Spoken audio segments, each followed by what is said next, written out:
Mix by Yadav films Bhojpuri Sonu चमेली।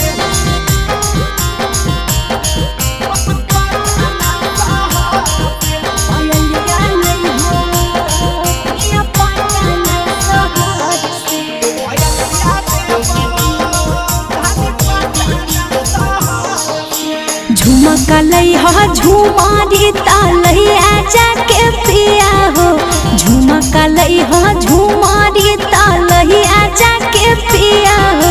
पयलिया लइहा पिया पटना शहर से, पयलिया लइहा पिया पटना शहर से। झुमका लानी के बबे धानी झुमारी तालैया से, झुमका लानी के बबे धानी झुमारी तालैया से।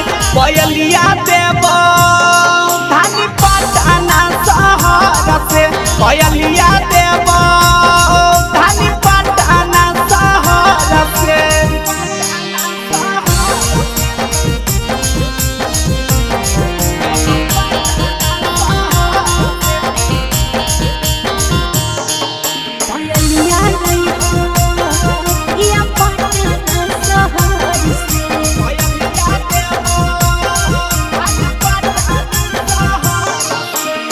कबो न पूरैला पिया मनावा के सरधा, हमारा बुझा कंजूस हतै मरदा।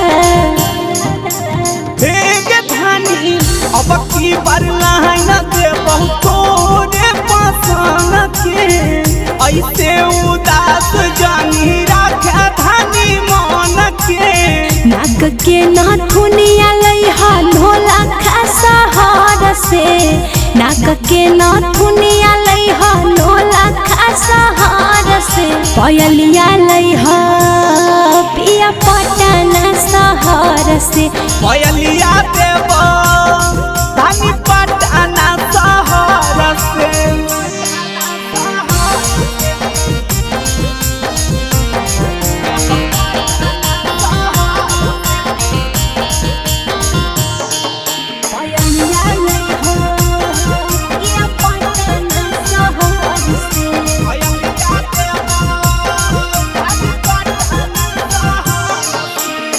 सब दिन कमैला तहु राजा जी सहरिया, आज ले न देला किन के राजा एको सरिया।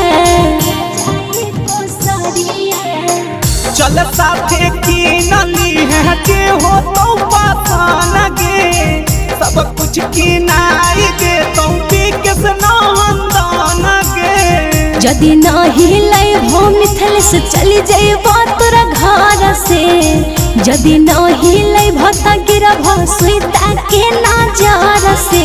पयलिया राजा लइहा पटना शहर से, पयलिया